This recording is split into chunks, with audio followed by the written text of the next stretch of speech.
Hi folks, welcome to this episode of Coastal Catch-Ups.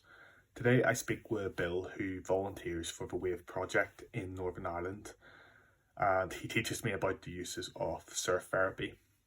The Wave project uses surf therapy to help young people overcome barriers and gain confidence, and in particular these young people have challenges with mental health issues, learning difficulties or physical disabilities. So without further ado, let's get into it. It's all about Marie and the coastal sea, aquatic life and everything in between. So sit on down and take a seat. Coastal catch-ups with the Stampede. I was wondering if you could just start by telling me a bit about yourself and your relationship with the coastline around Northern Ireland. Okay, my name is Bill O'Donnell. I grew up just outside Newry, between Newry and Warren Point. So I guess the first coastline is Carneyford Bay and Warren Point. That was familiar to me during our childhood. Yeah. And Newry Canal, first canal in Europe, and the river and stuff like that. So that's, I guess, the first connection with water, really, in the coast here. Other than that, I guess I'm an avid water sports or waterman or whatever, however you want to call it. With various pastimes from surfing, windsurfing, kite surfing. I've done a bit of sailing over the years, and I worked as a diver for a few years. And a commercial diver, is that? Just paddy. Yeah. So recreational, I suppose. So I worked in Thailand and Australia for a couple of years. Nice. Diving the coral reefs and caves and underwater worlds of Asia and Australia. So nice. So back home then, what if you were to grab a type of board or a item to play in the water, what would it be? What would be your first protocol?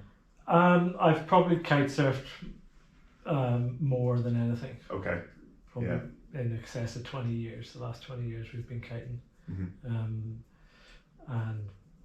But you kind of flick between things. Yeah. I haven't windsurfed in years actually. Okay. It's just too much hassle with all the kit.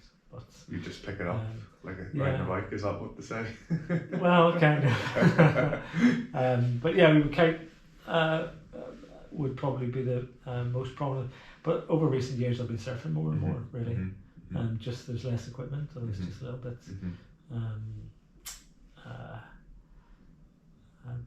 More pleasant times. You sort of flick between passions for one or the other over periods of time. Yeah, you lose a love sometimes and then you get it for something else. And we're quite lucky away our coastline. If you want to go kite surfing, you need a flat water, you can pick one of the locks maybe, or if you want to go surfing, you can go north coast direction or like Donegal that way. The coastline in the north's really good because we have the prevailing winds are southerlies, southwesterly or southeasterly. So we've got all the east coast to kite or windsurf or whatever, west coast if they're blowing westerlies, etc. And north if there's wind from the north, obviously. And then we would wave ride on with the kites anyway, so we're always looking for swell and relatively big winds. Nice. And then if there's no wind, you surf. If there's no surf, you cycle. If there's no cycle, I don't know, maybe that's when you hit the pub. It's usually the last resort. But, You're not a couple of years in yet, Bill. I think so, yeah. It's nice because part of most of the old school crew that I if you can call them that, there's a lot of guys that are still older than me at it. So it gives me hope. Good sign, things to come. Very good. So that's your, I was going to say that's how you have fun, but the reason I was so interested to speak to you was your involvement with the Wave project in Northern Ireland. And I was in I was over in Cornwall there last summer, and I popped into a shop. I think we have like a wee pop up. I don't know if it's a pop up shop or a permanent shop, but I got some merchandise. But that was the first time I had heard of it, and then it was only until I dug in a bit deeper I realised they ran a scheme in the North Coast. Yeah. Then I was on their social media, and then I saw your face pop up on the social media, and then that's just how it's all You can't hide. spiraled. Yeah, you can't this day and hide. age. No. So if you don't mind, could you just give us an insight of what the Wave Project does? So the Wave Project was a UK registered charity, particularly the southwest of England, and it's been among the world leaders in exploring the potential of blue health. And in 2010, it saw the launch of the world's first surf therapy course funded by the NHS. Yeah. So from that time, it has expanded into a community interest company. And it has operations out of London, Yorkshire, Scotland, Wales, and Northern Ireland. So it's funded from various sources, including supporters, the National Lottery, and fundraising events and things that we do as well. So, so it's primarily surf therapy for younger people. I think. Is it predominantly kids? Is it less than 18, or can it be adults as well? The guys have been looking at potential courses for adults, and they have run some women's only for some migrants and things like that as well. But it's predominantly children between the ages of, I've got it down here, 8 to 21. Okay. Most of the kids we have are probably within the age range of about 8 up to 16 or 17. And what's the background story to these kids? Are they can any kid go to this scheme, or is it particularly in a targeted? nutshell? The kids are referred, or the Wave Project is referred on to them by either their health practitioner, so maybe their GP, or maybe one of their counsellors or a social worker. So generally it's for children with a number of mental health issues. Whether it's anxiety, whether it's bereavement, or self-harm or something like that. Just trouble. And such an important part of their life when they're developing around that age frame. So for the Wave Project to have that impact in their lives at that sort of when it's so important, when they're developing, it's great to see. So how long have you been involved with the Wave Project? This is about the fifth year, I think, something like that. Maybe longer, I don't know. COVID has kind of thrown my time, under my understanding of time, thrown it out of context.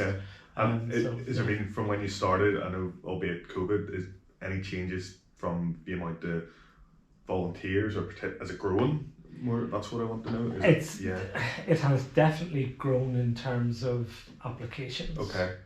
So there's more children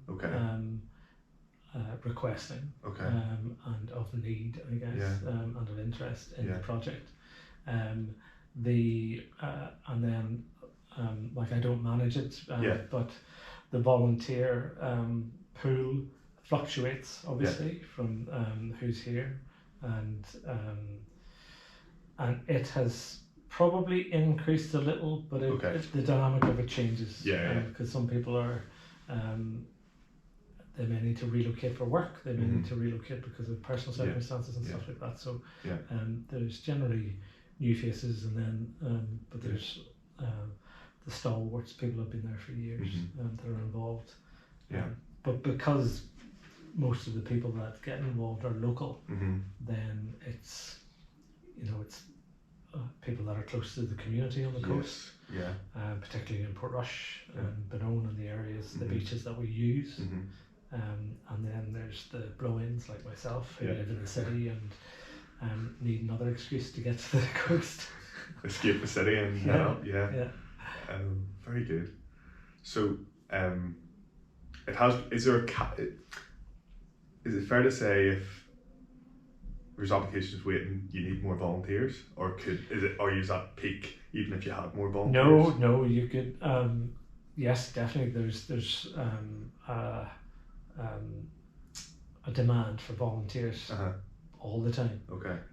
You can never have too many, really, because I think everyone knows how hard it is to organise anything between a group of people, let alone to manage 20 kids on a beach, one-to-one with somebody and get 20 volunteers on that day, and it runs the Friday and the Saturday and the Sunday. And we maybe have a pool of, I'm not too sure the exact numbers, but maybe 150, I'm guessing, in Northern Ireland, maybe a few more. But on any given day, 90% of those people could be doing something else or have other commitments. So the bigger pool you have of people, then the more opportunity then you can offer to kids, and the more kids we can take on. So there's always a demand for volunteers. Okay. So that's a plug there for any listeners that come join us. Come to join Bill.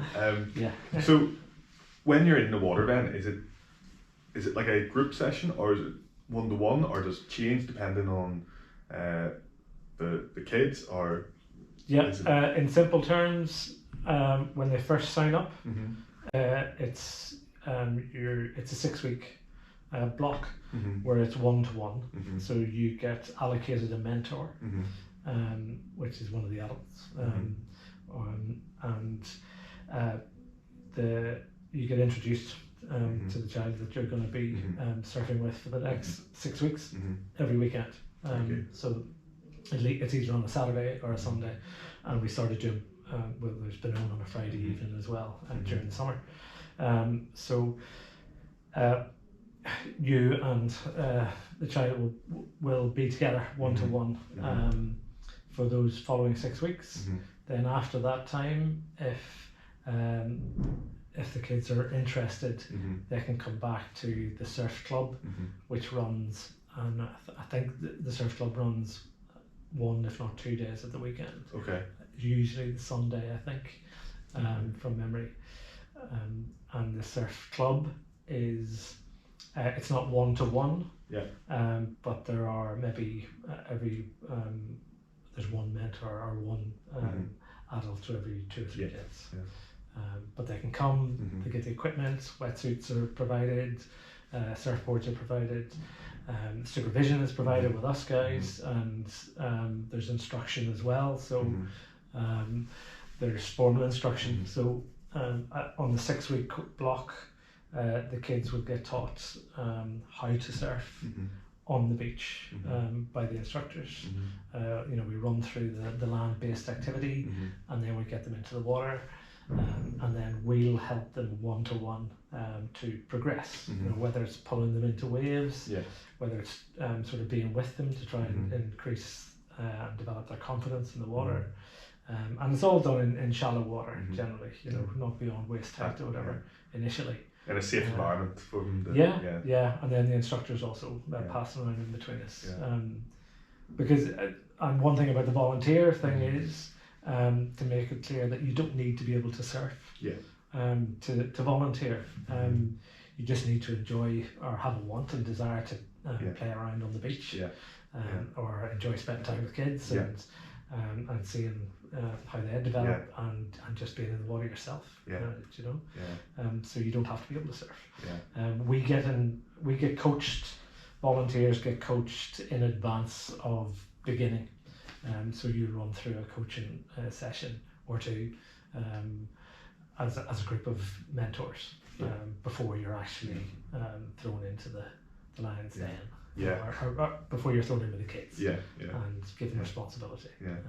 Very good. But it's pretty much a team effort though as well, because everyone's pretty close together in the water and looking out for each other. So I'd imagine the energy and positive energy from volunteering in the water is very important with kids, maybe particularly if it's your first time entering the water. That energy is very important, and to give the kid the confidence to enjoy it and just focus on what they're Yes, having yeah, fun. very much so. So you have a responsibility to a degree to make this experience enjoyable for the kids. Now, what you'll find is maybe a lot of kids that you're working with don't get the attention, so they actually work really well with having one-to-one, because you can focus on them, and you're not it's not dictatorial. So you're working with the kids to get as much enjoyment out of this experience as possible, because you're trying to use it as a therapy, to get them to feel comfortable and to possibly forget or other circumstances that may be concerning them, and rid them of or help them with the anxieties that they would feel. But it's an immersive experience, I think, for both of you, because you're focused. You're focused on them. They're focused on the activity. They're also dependent on you, and there's they hold you responsible or whatever. So you don't really have time to think about other things. I know. There's a whole that's the therapeutic aspect of it, I think, though, is that your condition, your mind is concentrated on an activity. And if the kids come down, they don't want to surf for the day, dig holes in the beach, build sandcastles. If they're feeling a bit down, sit with them, have a chat. Like you're not a counsellor. But you're a facilitator. So you're there really to give this experience to the kids and to help them enjoy it. And that's. I think you're bang on, hitting the nail on the head there about the therapy aspect, and you could say it for a lot of water sports, but this one, you're focusing on an activity, but you're also in an environment with other people. You have the community aspect to it, and you have the cold water aspect to it. I'm sure there's some benefits to there. Wim Hof is all over that. So that's amazing, Bill. I wanted to see from your experience,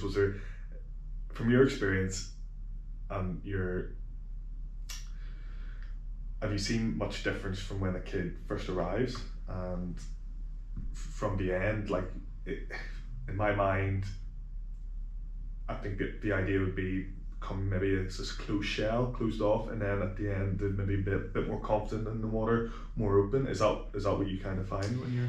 Yeah, I do, and you can see it develop from over a 6-week period. You can see it develop over a couple of hours, even. With some kids.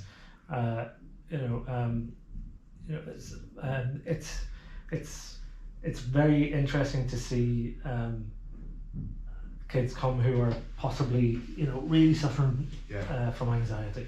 You're looking at your feet. They don't want to talk. And it's a kind of you get the head nod and do you want to do this maybe, and so the responses that you get back are very muted. But again, they're meeting you and you're meeting them for the first time, even though it may be their parents or their guardian or whoever that dropped them off. And but usually the guardian hangs around on the beach or somewhere like that, or heads off and come back. But I've definitely seen kids that have come to me and come to us who were very guarded, very quiet, very anxious, and they do. You can see it. Their personalities come out more as their confidence builds. I think the focus, part of the focus being them, and we're not dictating what they must do or mustn't do. We try to let them take it at their own pace, even though they do get instruction. So there's a confidence built in kids themselves there, where they have their own choice to kind of progress, or how deep do they want to go, or they don't want to stand up, they just want to sit down. And you can definitely see personalities improving, and they get to play around without really having to think about anything else, which even for us is a good thing as well. Yeah. But you do, yeah. You can. It's visible and clearly visible with kids, the personalities before they arrive and after they leave after the 6 weeks. Yeah. And you get feedback also from the parents, obviously, as well, who are, or the guardians, right? And they'll come back and they say, no, that's all they could talk about all week, and Tommy or whoever, or Sarah, whoever it is, couldn't wait to get back. And then they come back and the wee head's down, they're quiet, and then but once you get in the wetsuit and they're out in the water, right, that's it again, and they're they can act like kids again. Because some of their backgrounds are pretty challenging to anyone. So it's nice to see them. No, that's it just shows that it's working, and if you get those reactions, it's definitely the project's doing what it needs to be doing. But I was sold on it myself anyway. I think for our own personal mental health. Well, that actually, that type of activity. this leads on to my next question, because I was going to say how or what do you get from it, and how does it impact you in any way, with your perception on life, and how does it impact you in any way? Well, I've always used sports mainly as an outlet, and as something to sort of use in my own sort of mental health. So I've always enjoyed water sports, particularly because of the immersive experience of it. It's a very good way of being able to unwind, being able to focus on something else. I'm not chanting, but it's a form of meditation kind of thing as well. You're sitting in the water, and you're open to the elements and everything else. So I find it very therapeutic from a personal perspective. And it's active as well. So you've got the physical aspect of it as well, which releases the endorphins and all of the other physiological benefits from it. So it's a win-win situation. Introducing the kids into it, obviously you get that, and I guess there's a selfishness, and you get a joy or some sort of benefit personally from helping other people. And that's something that is worthwhile. And I do find with a lot of the mentors and stuff, like, you can be having a bad week, and okay, you go to surf camp, and we forget about our bad weeks as much as the kids do, and there's a social between the mentors and the instructors, and that sort of community there, the coastal community as well, and as well as the kids have their own little community, they make friends and things like that. So equally the adults that are involved make friends as well, and so there's a social aspect to it. There's a mental aspect and a physical aspect for all of us. I think. In my mind, you're saying about using water sports and stuff as a release, or in my mind, it's like a tool. It doesn't solve all your problems, but it can definitely help, and it's almost in a way you're just teaching other people that tool. Just if they ever want to use it, they can work out how they could fit something like that into their life when they're older, and maybe the older kids, if there's 18-year-olds, maybe they can work it in whatever way. But that's just the way I kind of definitely. Like you can apply that to anything. You can, if you have a garden, you can go outside and cut the grass, and that would maybe concentrate your mind on something else for an hour. But if you're focusing on surfing as a task, then 100% you ask any surfer that a bad day at the beach is better than a day anywhere else. Really, I would have thought. So you might catch nothing, you might catch a couple, you might catch every wave that passes. But just being out there, the whole experience of it, is a positive one. Is there any events coming up or fundraisers, Bill, you want to share, let people know of? There's a number of events during the year, the calendar year, which are regular. We have a Halloween surf. Okay. We have a Santa surf. obviously at Christmas and Halloween. Then we have there's usually a run around Belfast or around Portrush annually as well. So it's a fundraising event. There's various fundraising events throughout the year that are brought forward. But the most recent, or the next one, is the Masquerade Ball in Portrush Town Hall, which is on the 23rd of March. Very good. And you can get tickets on Eventbrite. Okay. And yeah. So if anyone yeah, wants to I think support there's the cause. early bird tickets on sale at the moment. So yeah, Yeah. if you go online, look it up. It should be a good day. Awesome. Okay. Cool. So that's the next big Next one big thing. Yeah. Okay. Very 23rd good. of March. Awesome. And in terms of your plans, then just continue on with. We'll start up again. Obviously, we don't run during the midwinter. So generally, the surf camp and then we have project runs from April through to October, September. Okay. And then through the winter months, yeah, it's too cold. Really. Yeah. So I'm looking forward to starting up again in April. But yeah, we're in the water Nice one. every weekend if we can. And if we've inspired anyone listening who wants to sign up as a volunteer, they Yes. can do so. Is there the website? Just go to the website. Okay. Yeah, you can type in NI Wave Project, or the actual the web address is www.waveproject.co.uk. Perfect. And look up Northern Ireland on it. So that saves me doing this at the end. I would have done that for you, but you're so prepared, Bill. It's just awesome. Okay, so we can go there and sign up if they want. Bill, I'd recommend it. It's been great speaking to you. I've chatted to you a couple of times in the canteen, but never. I just found out so much more about you today, and I hope you've enjoyed sharing all your stuff. No, it's always good to promote good things. Yeah. So it's really worthwhile.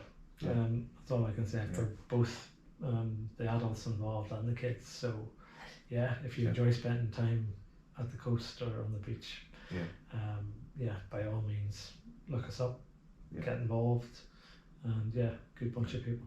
No, overall it's a great way to see how the coast around our country can help. There's so many different ways, and this is just one of the ways that it can provide a benefit to people, and it's great to hear firsthand and how that's happening. So, and we get to surf a bit as well. Exactly. Yeah. So it's win-win. I know. So it's been great hearing about it, Bill, and I wish you all the best with the rest of it and the fundraiser in March and the upcoming season. So thank you very much. Thank you. Good luck with the vlog. Thank you.